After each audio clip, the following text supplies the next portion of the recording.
High বন্ধুরা, তোমরা কেমন আছো? আশা করি ভালো আছো। আবারও নিয়ে চলে এলাম নতুন একটা ভিডিও। ভালো লাগলে লাইক কমেন্ট করবেন আর সব বন্ধুদের কাছে ভিডিওটা শেয়ার করে দেবেন। আর পুরোপুরি ভিডিওটা দেখবেন, টেনে টেনে দেখবেন না, তাহলে কিছুই বুঝতে পারবেন না। চলো, আজ আমি ঘরে বসে একটা খাবার তৈরি করব। যেতেই হোক, সবসময় আমরা কিনে খাই, এবার যাতে ঘরে বসে খেতে পারি সেরকমভাবে একটা খাবার তৈরি করে নেব তাড়াতাড়ি, দেরি না করে। এখানে আমার লাগবে একটু বেসন, আর লাগবে একটু ময়দা, আর লাগবে একটু সুজি। এই তিনটে উপকরণ দিয়ে আমি ভালো করে মিক্স করে নেব। যেতেই হোক, আমি এক এক করে জিনিসগুলো দিয়ে দিয়েছি। আগে ময়দা দিয়ে দিয়েছি, দেখতেই পাচ্ছ, দিয়ে এখন আমি বেসন দিয়ে দিয়েছি, দিয়ে এটাকে ভালো করে মিক্স করে নিতে হবে। এই যে, এবার আমি দিয়ে দিচ্ছি একটু সুজি দেব, সুজি দিয়ে দিচ্ছি, এটা ভালো করে মিক্স করে নিতে হবে। তারপরে আমি এবার একটু ঘি দেব। এতে কোনোভাবে জল দেওয়া যাবে না। দেখতেই পাচ্ছ আমি যে ঘিটা নিয়ে নিয়েছি, এই যে ঘি। অবশ্য আমার ফ্রিজে ঘিটা ছিল, জমে গেছে, দেখতেই পাচ্ছ। সেই ঘিটা আমি এখন দিয়ে দেবো। কোনোভাবে এটার মধ্যে জল দেওয়া যাবে না। আপনারা চাইলে সাদা তেলও দিতে পারো, কোনো অসুবিধা নেই। এখন আমি এবার দুধ দিয়ে দেবো, পাউডার দুধটা দিয়ে এটাকে ভালো করে মিক্স করে নিতে হবে, ময়ান দিয়ে নিতে হবে হালকা পরিমাণে। কোনো রকমভাবে একটুখানি লবণের 2-3টে দানা দিতে হবে, দিলে পরে এটাকে তাহলে টেস্টি হবে বেশি। আবার বেশি দেয়া যাবে না।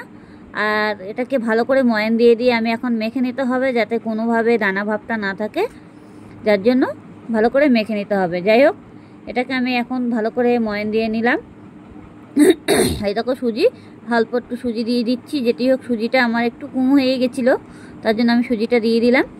দিয়ে এটা আবারও ভালো করে আমার মেখে নিতে হবে খুব সুন্দরভাবে। এবার যে চিনিটা দিয়ে দিয়েছি, চিনিটা আমি অবশ্য পাউডার করে নিয়েছিলাম, পুরো গোটা চিনি দেওয়া যাবে না।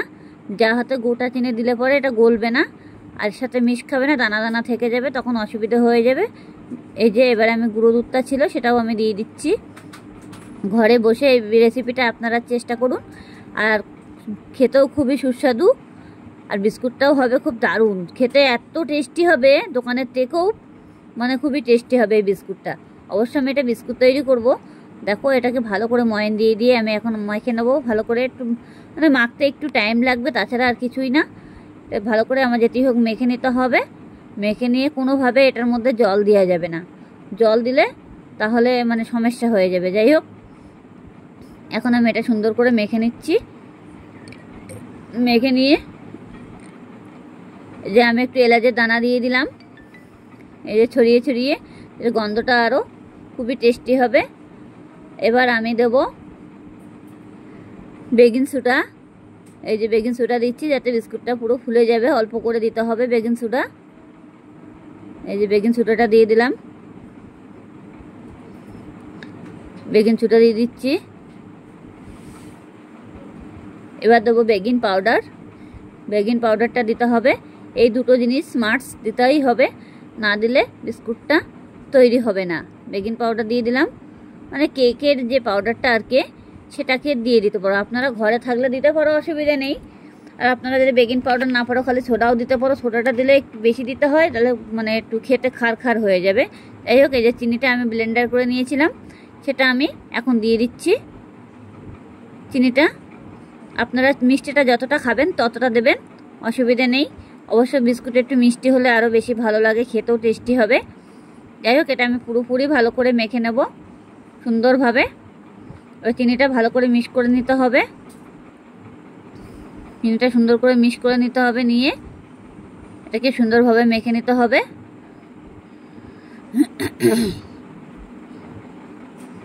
এটি হোক, যতক্ষণে কোনো দোলাভাবটা যেন না থাকে।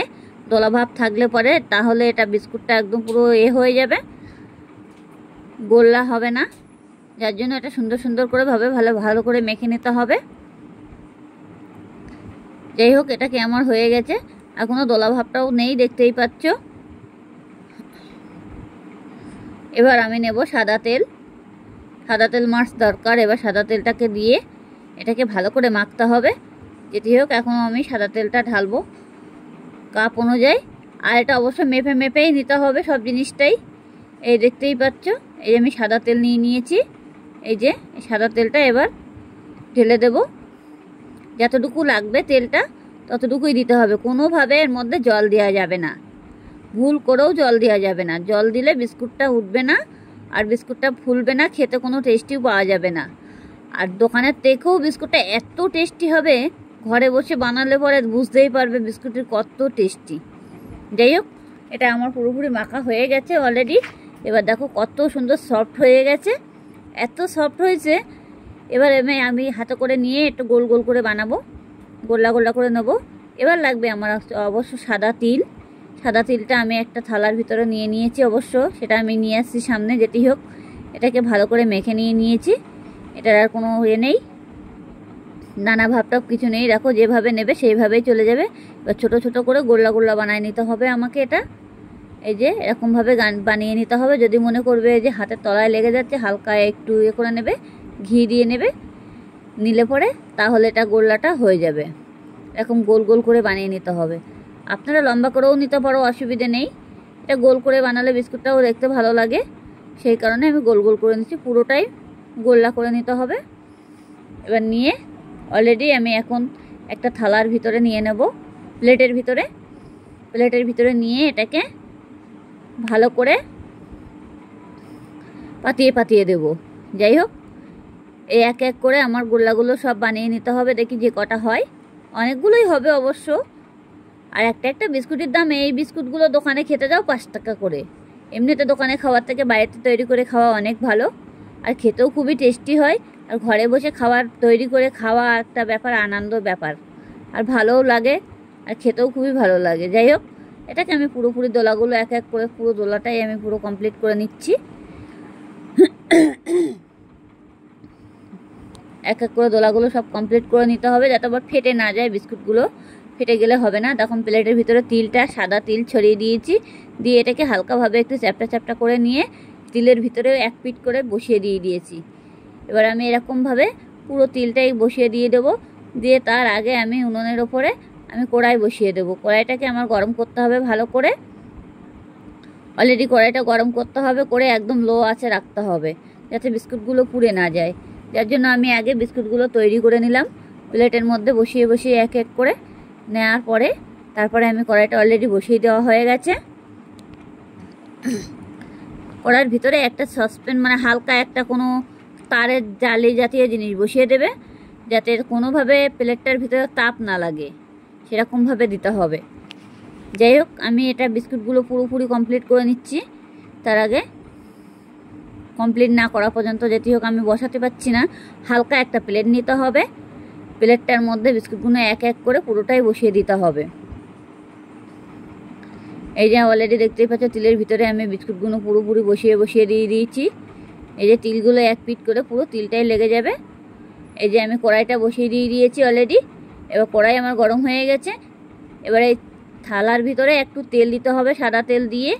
আপনারা যদি ঘরে কাগজ থাকে, খাতা থাকে, সেটা দিতে পারো, না হলে কেকের যে মানে কাগজগুলো হয় সেটাও দিতে পারো। কাগজের মধ্যে একটু তেল দিতে হবে, দিয়ে তিলের পিঠটা ওপরে দিতে হবে, দিয়ে বিস্কুটগুলো এক করে পুরো সাইড দিয়ে বসিয়ে সাজিয়ে দিতে হবে, যাতে গায়ে না লেগে যায়। আর গায়ে লেগে গেলে পরে বিস্কুটগুলো উঠবে না, তাহলে বিস্কুটগুলো একটু ফুলে তো বড় হবে। সেই কারণে এবারে আমি পুরোটা ঢেকে দিতে হবে। এটা ভালো করে ঢেকে দিয়ে পাক্কা 15 মিনিট ধরে লো আঁচে রাখতে হবে। আর বাকিগুলো ছিল সেটা আমি পরে আবারও করে নিচ্ছি। পাক্কা 15 মিনিট ধরে এটা লো আঁচে রেখে দিতে হবে। 15 মিনিট পরে এটাকে আমি খুলবো। আমার যে বাকি তিলগুলো আছে সেটা আমি আবার পরে সেইগুলো দেব, এখন দিচ্ছি না। অলরেডি আগে বিস্কুটগুলো তৈরি করে নেই, যার জন্য। আর এই দলাগুলো কেটে রেখেছি, মানে এগুলো আবার বিস্কুট তৈরি হবে বলে। যেটি হোক, আমার বিস্কুটটা অলরেডি হয়ে গেছে, দেখতেই পাচ্ছ। এবার খুলে দিয়েছি। এরকম বিস্কুটের কালারটাও চলে এসেছে, আর বিস্কুটটা ফুলে গেছে, লাল ভাব হয়ে গেছে। খেতে এত টেস্টি হয়েছে, কি বলবো আপনাদের। যাই হোক, আমার এখন বিস্কুটগুলো পুরোপুরি অলরেডি হয়ে গেছে। আমি এখন প্লেটের মধ্যে তুলে নিয়েছি। এই যে একটা বিস্কুটের দাম দোকানে কিন্তু 5 টাকা করে। আপনারা যেভাবে পারবেন সেইভাবে অলরেডি বিস্কুটগুলো বানানোর চেষ্টা করবেন। যদি মনে করবেন লম্বাভাবে করতে পারেন, অসুবিধা নেই। এটি হোক, আমি গোল গোল করে করেছি। দেখো বিস্কুটগুলো আমি সাজিয়েও রেখে দিয়েছি। এত বিস্কুট ভালো লাগলে লাইক কমেন্ট করবেন, আর সব বন্ধুদের কাছে ভিডিওটা পুরোপুরি শেয়ার করে দেবেন।